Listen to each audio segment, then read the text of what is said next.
بسم الله الرحمن الرحيم. لقد كفر الذين قالوا إن الله هو المسيح ابن مريم قل فمن يملك من الله شيئا إن أراد أن يهلك المسيح ابن مريم وأمه ومن في الأرض جميعا ولله ملك السماوات والأرض وما بينهما يخلق ما يشاء والله على كل شيء قدير. وقالت اليهود والنصارى نحن أبناء الله وأحباؤه قل فلم يعذبكم بذنوبكم بل أنتم بشر ممن خلق يغفر لمن يشاء ويعذب من يشاء ولله ملك السماوات والأرض وما بينهما وإليه المصير. يا أهل الكتاب قد جاءكم رسولنا يبين لكم على فترة من الرسل أن تقولوا ما جاءنا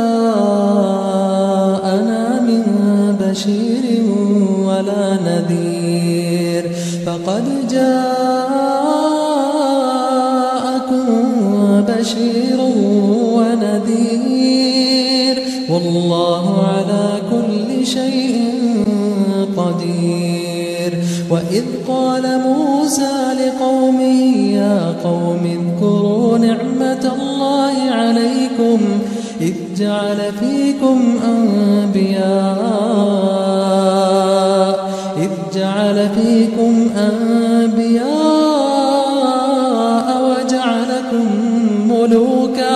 وجعلكم ملوكا وآتاكم ما لم يؤت أحدا من العالمين.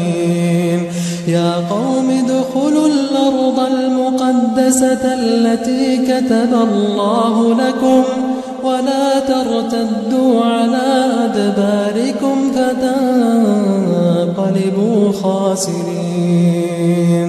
قالوا يا موسى إن فيها قوما جبارين وإنا لن ندخلها حتى يخرجوا منها فإن يخرجوا منها فإنا داخلون.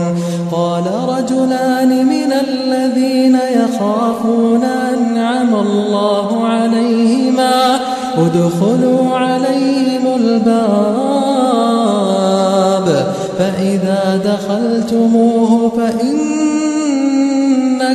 غالبون وعلى الله فتوكلوا إن كنتم مؤمنين. قالوا يا موسى إنا لن ندخلها أبدا ما داموا فيها فاذهب أنت وربك فقاتلا إنا هاهنا قاعدون. قال رب إني لا أملك إلا نفسي وأخي فافرق بيننا وبين القوم الفاسقين. قال فإنها محرمة عليهم 40 سنة يتيهون في الأرض فلا تأس على القوم الفاسقين.